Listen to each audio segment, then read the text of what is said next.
All right. Today's lecture is a little bit different. I want to do a lot of this on paper, and this is not so much about particulars of Java code, but this is about graphics and drawing graphics on a display, such as we can do with a paint method and the graphics class from our last lecture. So let's review kind of what our display system looks like when we have a J panel, a my panel, a J frame, something like that. There's a coordinate system associated with it. So if this is our J panel, we have x, y coordinates.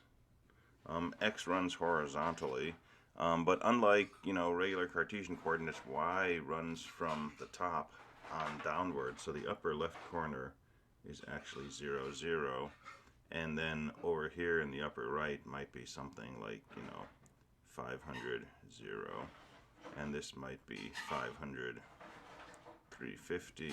And this might be 0, 350. And so our first coordinate is x, followed by y. So that's like regular Cartesian coordinates. But this y starting at the top is kind of anomalous.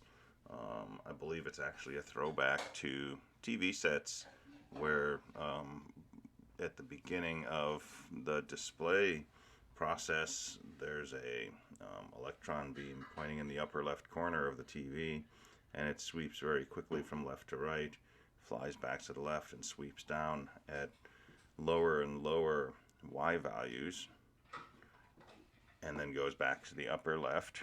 And I think that's how pages on books are written. We read from left to right and slowly from top to bottom. And so that's how TV screens were painted when TVs were developed.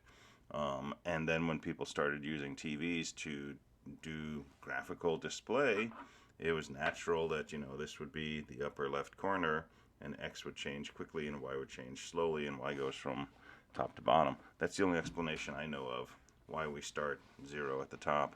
But for whatever reason, that's the standard. So usually not a huge inconvenience, but occasionally you'll find things upside down. If you do, that's what's going on. So if we have a window and we know that its dimensions are 500 wide and 350 high, then these are our coordinates. And we know the upper left corner, for now we can always treat it as 0, 0, and this is generally width minus 1, height minus 1, because we're indexing from 0. So this would, if this was 500 pixels across, this would actually be x is 499. It's a small detail, but sometimes it pops up. So the question is, how do we work with these coordinates to draw things? For example, suppose we wanted to draw a pair of lines that split our window into quadrants as perfectly as possible. There's a draw line method inside the graphics class, and we can basically give x1, y1, x2, y2 starting and ending coordinates. So if we want to draw a horizontal line that splits our screen, we need to know the coordinates here and the coordinates here. Now, dividing in 2, and since we have specific numbers, not too hard. We can probably guess that if we take 350 and divide by 2, that'll give us the y coordinate, and the x coordinate would be 0. So this would be something like 0, comma, and then 35 over 2 would be 175. And over here we want to go all the way to the right, so we'd use 500, comma, 175. And similarly, this vertical line, we're going to have an x halfway between 0 and 500. This would be 250, and a y coordinate of 0, and this would be the same x coordinate but a y coordinate of 350. And so if we put in draw line commands for those 4 points, we should get our screen split into quadrants. So all we want to do here is generalize this process that we just went through and be able to think, hey, if we want to draw, maybe 2 sets of lines, maybe we've got a display like this, and we want to draw a tic-tac-toe board, what are the XY coordinates for the beginning and end of each line? Or maybe we have a panel that looks like this and we want to imagine something inside with a fixed border from each edge, and then we want that smaller region subdivided into 9 zones by drawing those 4 lines. So things like that, right? Or, you know, in a more kind of extreme case, maybe we have a display like this, and we want to imagine that this goes from 0 to 10 pi, and this goes from -1 to +1, and we want to draw a sine wave. Or do some other kind of, you know, graphical display. So these things are related to what we can call coordinate change, or change of coordinates. And there's very strictly defined, rigorous ways we can do this. And if you're doing linear algebra, we can do this with some matrix manipulation. And if you take a course in computer graphics, half of it is matrix manipulation. If you take a course in robotics, a good chunk of that is matrix manipulation. But I don't want to go that route here. I want to think sort of more kind of ground level up. How can we move from a coordinate system of, like, you know, 0, 0 to 500, 350 to a coordinate system that looks maybe like, you know, 0, 1, 2, 3, 0, 1, 2, 3. And if we could simply remap, you know, some point here to some point there, then this is easy, right? This first line goes from 0, 0 to 3, 0. This goes from 1, 0 to 3, 1. This goes from 2, 0 to 3, 2. And this goes from 3, 0 to 3, 3. And horizontally also, well, this goes from 0, 1 to 3, 1. And from 0, 2 to 3, 2. And I totally got these backwards. 0, 3, 1, 3, 2, 3, 3, 3. So if we can take these coordinates that go from 0, 0 to 3, 3 and map them to these coordinates in some kind of, you know, automatic way using code, then we can use these coordinates as the arguments to our draw line method. And then, you know, if somebody resizes the window, and this is now, you know, 800 by 600, well, all we have to do is, you know, in whatever code we're using to convert from these coordinates to this, use this new pair of dimensions as the lower corner, and then we can, you know, remap. So let me go through a sort of general derivation for just one dimension, right? And suppose that we have something going from 0 to, let's use 3. Suppose you want to go from 0 to 3. But we know that in reality this is actually going from 0 to 600. All right, and the question is, if we have some x-coordinate, what should that map to? Well, we know 0 goes to 0, we know 3 goes to 600. Since we're starting at 0, this is just a linear multiplication, right? And the way we can find it is to take this 600 and this 3 and use that to figure out our scaling factor. So if we take 600 and divide by 3, well, if we know that our x is 0, 0 times this is going to give us 0. If we know our x is 3, 3 times this is going to give us 600. So our scaling factor is just this, and we multiply that by x. That's what we would map this point x to. So if we want to take the point 1, that would map to 600 over 300 over 3, which is 200. And if we want to map the point 2, that would map to 200 times 2, that would be 400.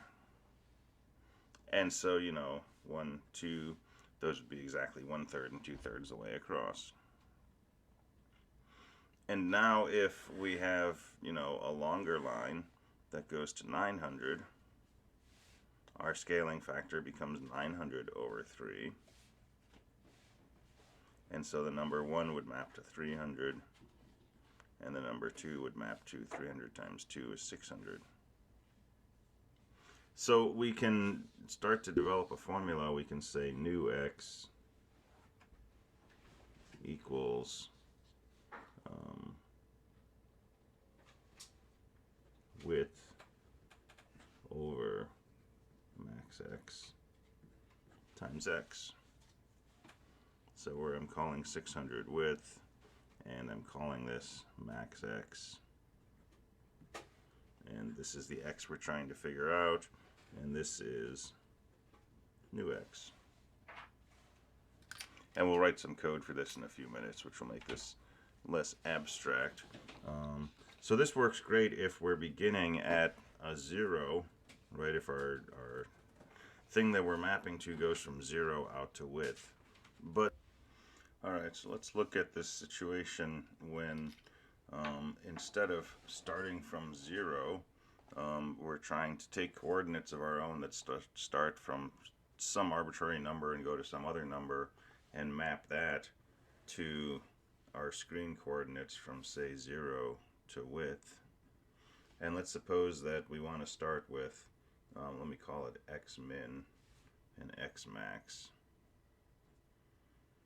And we want x min to go to 0, x max to go to width, and we want to take some arbitrary point x and figure out what it maps to. Well, we're still going to do something linear, but instead of just multiplying a scaling factor by x, we're going to multiply a scaling factor by how far we are from this left point. And our scaling factor itself, instead of being width divided by max, is going to be width divided by this distance. So if we take width and we divide it by x max minus x min, that's how we're going to scale things. And if we multiply that by how far we are from the left, which is x minus x min, that will give us our new x. And this is linear, so we really just have to kind of check the endpoints. If x is equal to x min, this becomes 0 times something. We're going to map to a 0. If x is x max, this is max minus min over max minus min times width. This is going to map to our width. And so if we wanted to map between, say, 200 to 500,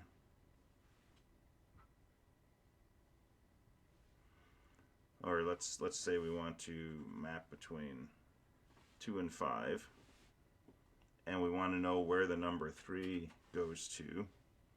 Well, and if this whole screen is 0 to 900, width would be 900, max minus min would be 3, that's a scaling factor of 300, and we multiply that by x minus 2. So if x is equal to 3, this point would map to 300 times 3 minus 2, that's 300. If we take the number 4, 4 minus 2 is 2 times 300, that would be 600. If we take the number 5, 5 minus 2 is 3 times 300 is 900. And if we take the number 2, 2 minus 2 is 0. So in this case, 2 would map to 0, 3 to 300, 4 to 600, 5 to 900, which feels right.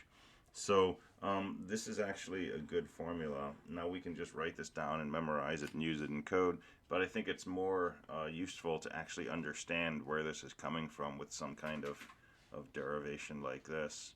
And this works, for y as well as x. And it even works in cases where we have a max that is smaller than a min. So let me write these down here. So new x equals width over x max minus x min times x minus x min. And let's say new y equals height over y max minus y min times y minus y min.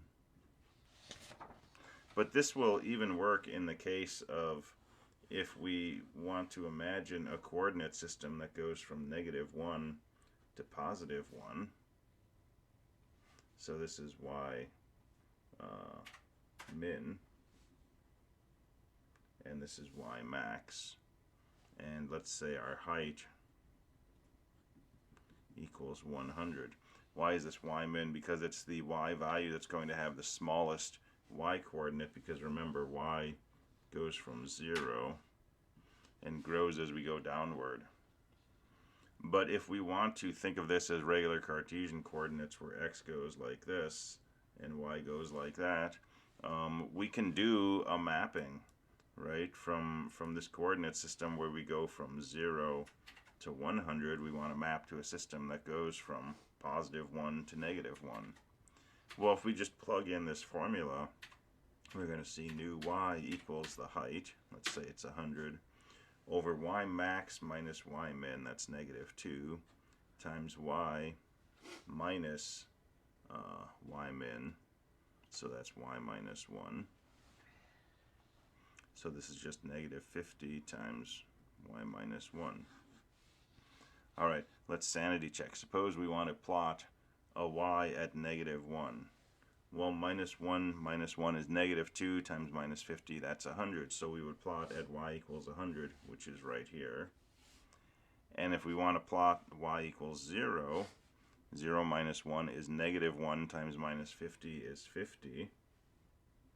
So that's going to be where y equals 0 is. And if we want to plot a y of +1, 1 minus 1 is 0 times -50 is 0. +1 is going to come out right here. So we can do three things. We can scale, right, grow and shrink our coordinate system. We can translate, right, which means changing things from, instead of min x and max x being over here, we can slide it or translate it so that it lines up with our native coordinates from 0 to width. Or we can actually flip, which is really just a different version of scaling. It's scaling by a negative number. So these will be useful formulas, and let's just pop those into some code and try to do a couple of displays, like maybe draw a tic-tac-toe board and maybe draw a sine wave. Alright, so let's mess around with these coordinate transformations. So I'm back in a simplified version of our previous Java class, class 12. I've named it class 13, and I have a main program, that still has a button on there, and my panel is just a very basic paint method. It just calls super paint, and when we run this, it just displays a button with no particular action connected to it. So I'm going to take this button and I'm going to delete it and go ahead and run this code, and I've got just an empty display here. And let's go ahead and put some of these coordinates into our panel. So let me set up some variables inside here.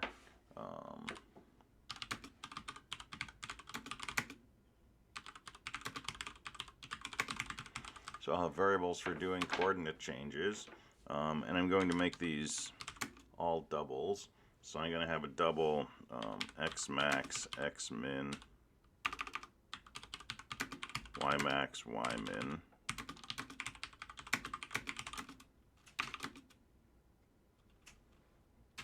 So these are the limits for our user coordinate system. So, if we want to draw on a graph that goes, x from 0 to 20 and y from -1 to 1, that's where we would set x min max, y min max to. And let's make a method to change from user coords to system coordinates. So I'm going to make an int new x, which takes an x coordinate in user coordinates and returns something in screen coordinates. And so the value we want to return, according to our formula, was going to be the width of the screen. So I'm going to say get width. Well, let me do this first. Let's double width equals get width. So screen goes from 0 to width minus 1.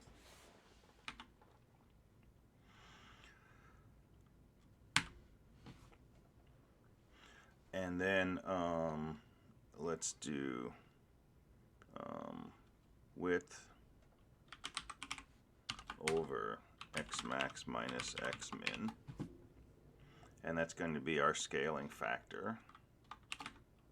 So let me do this in pieces. So double factor equals this.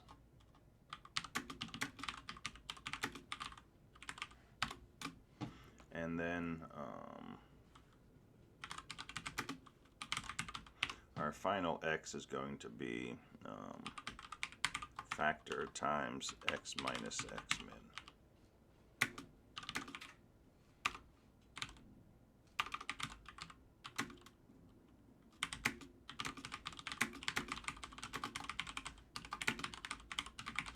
So that's going to be the x coordinate we want to actually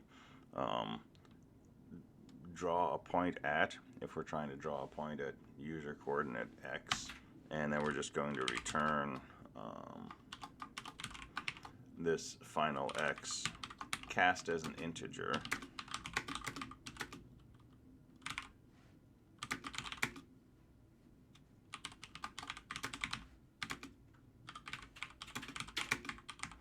Since when we do our actual graphing, our graphing methods like draw a line or fill rectangle, they want an integer. So this should, assuming we set up these scaling coordinates, this should take the width of the screen and then divide that by how many units we want to break it into to give us a scaling factor. Multiply that by how far we are from the edge, and that should give us our final x. And then I'm going to do the same thing for y.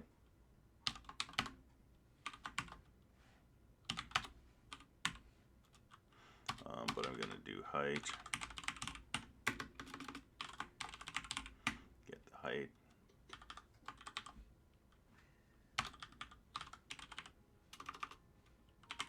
This will be height times the change in y.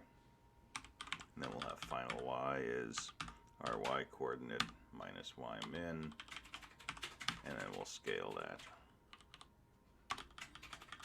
And I'll take out these redundant comments.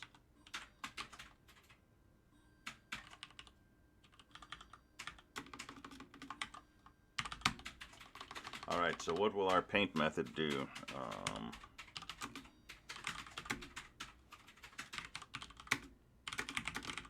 So let's draw some lines in the middle of this. So when we construct the panel, let's go ahead and set up values for x min, x max, y min, y max. So let me make one more method in here.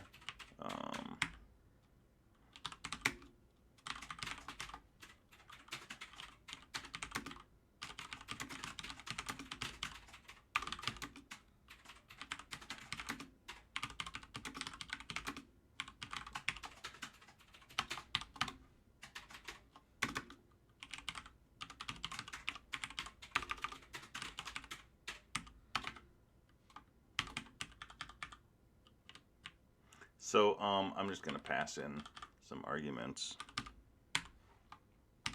x min, x max, y min, y max.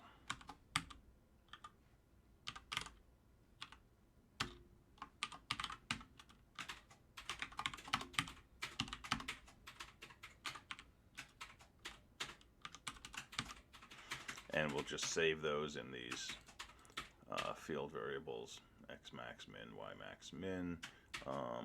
And so when we come into our paint method, let's do the following. Scale. So let's use the example that we worked out before. Let's imagine that we have our scale going from 0 to 2 and 0 to 2. And then G dot draw a line. And we'll go from x is 0, y is 0,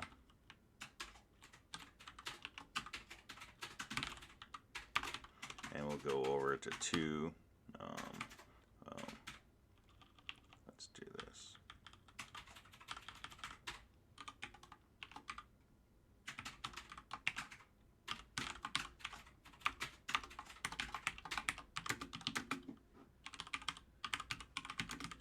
So we'll draw a horizontal line from 0, 1 to 2, 1.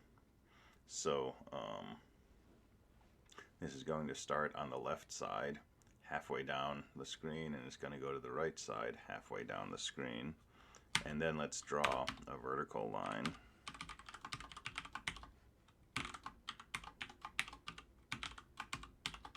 Which begins halfway across the top and at the top line, and ends halfway across the top and with a y coordinate at the bottom.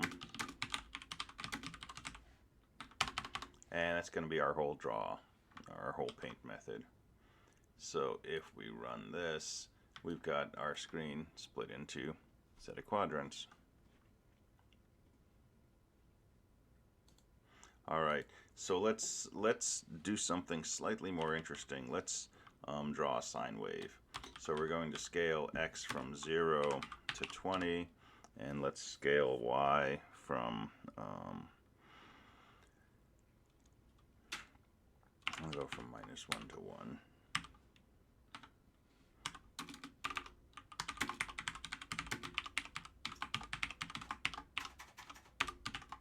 And we'll have x go from 0 to 20 by 0.1.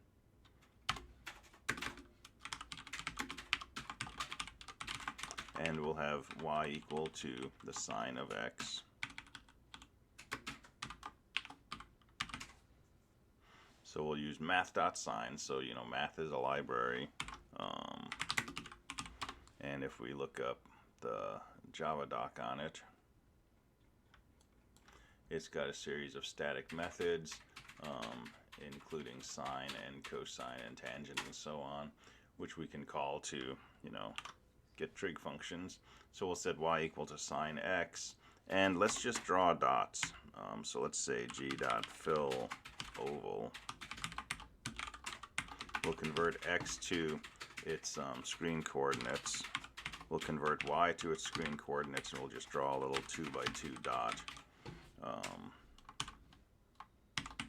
at those xy coordinates. And so if we run this, we get a good old sine wave. Right now I'm moving x over by 0.1s so we can see gaps between, and we can actually see the acceleration as these dots get closer. We could do some calculus here, but we won't. But let's go ahead and just make this, instead of 0.1, let's make this 0.01 to bring our dots closer together. And if we run that, now we've got a nice looking sine wave.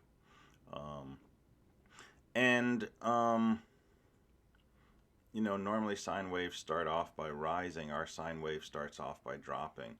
Well, the reason for that is we said our scaling should go -1 to 1, which means we said the smallest y coordinate, which is up here, should be treated as -1, and the largest y coordinate, which is down here, because, you know, y on our screen increases as we go down, this will be +1. So we flipped our graph because we're following the same orientation that screen coordinates follow. So if instead I change the scaling call to say let's go from 1 to -1, and we run that, then we get the sine wave that we're used to. And if I resize this window, the system's going to recall the paint method. And in our paint method, when we call, new x and new y, it's going to call get width, get height on the J panel, and that's going to get the current height. So if I change the scale of this, my sine wave scales automatically, which is kind of cool. We get that for free. And if I wanted to make something more interesting, I could, go out to 200 instead of 20. And now I've got a bunch of sine wave action.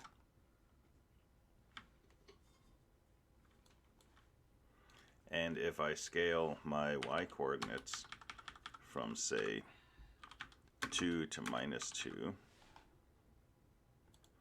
then my sine wave only fills in part of my window, because this is 0, this is 1, this is 2, this is -1, this is -2.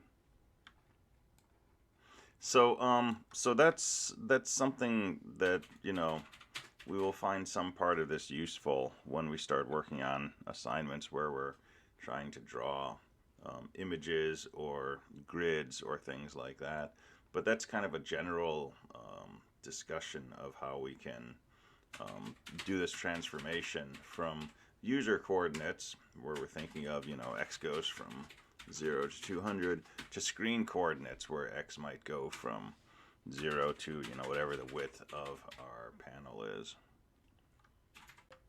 All right, well, since we've done all of this, one more thing we can do just for fun.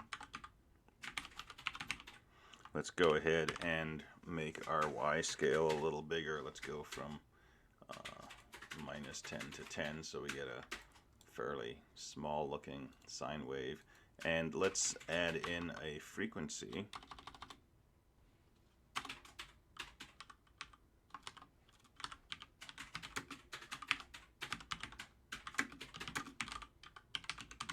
So if you've done any kind of fields and waves in physics, we know that if we take our x and we multiply it by a number, that number basically acts like a frequency. We should multiply by 2 pi, but we don't have to do that. So we can plot sine of f times x, and let's add an offset.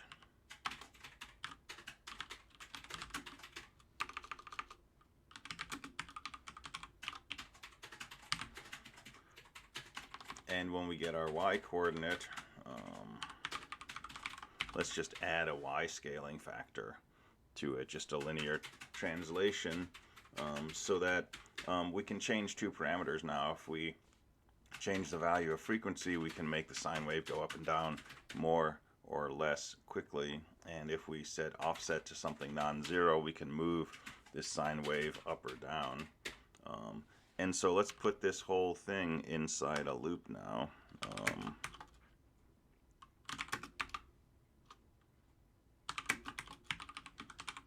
So let's set our offset from -10 .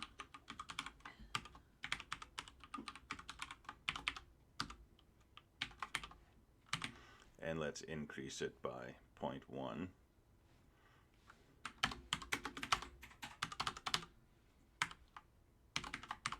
So I'm doing exactly the same thing as before, except we're going to scale, we're going to translate our sine wave down. So if we run this, let's do an offset of 2.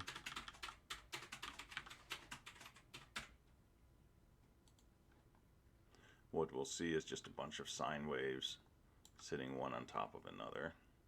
And this is taking a long time to draw because, we're going by hundredths all the way across, and so on. But what we can start to play with is the frequency. And if we do something like f equals f plus, and I don't know, let's just bump up the frequency by 0.2 each time we increase the offset and see what we get. We can start to get some interesting patterns.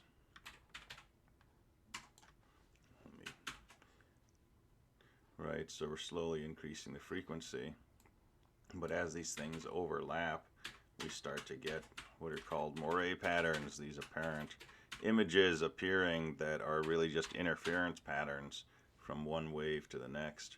So that's just something kind of fun that we get more or less for free once we have the ability to kind of do general graphing. So one disclaimer I'll make here. When the paint method is called, that's really kind of an event-triggered process, right? It means something has happened. Perhaps the window has been redrawn because, you know, we've changed the dimensions of it, or a button has been clicked or something like that. This is basically an interrupt routine. If you've done Engineering 270, when an event occurs, an interrupt is sometimes triggered and the system jumps into an interrupt handler, and interrupt handlers should be as short as possible. So here we're doing a lot of drawing. We've got some nested loops here. We're going to you know, go through this inner loop 20,000 times, and we're going to go through this outer loop 10 times.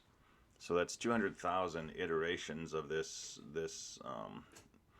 fill oval call, and that's taking a lot of time, right? When we resize this, we can see it takes a few seconds to completely redraw. That's usually something we would want to avoid. If we had other things going on in our system, if we had a character moving around, they would freeze at that point, right, until this paint method finished. So this is not an efficient use of this paint method. We would want to do something different, like draw the painting in memory, and then use a draw buffer command to copy the contents of memory into here, which would be much more efficient. So in general, as we're writing programs with graphical elements, remember that anytime you're responding to an event, if you respond to a button click or somebody typing in a field, we don't want to spend a lot of time in there. And in general, we don't want to do a lot of looping. If you have to loop, you have to loop. But for example, if we were waiting for a message to come in from a network connection, we would not want to sit inside a button action listener waiting for that message to arrive. Because while we're inside that listener or inside a paint method, most other things in the system are frozen. And we're going to get, you know, these behaviors where we resize the window and nothing seems to happen, and it's going to look like our code is not working correctly. So that's just something to keep in mind.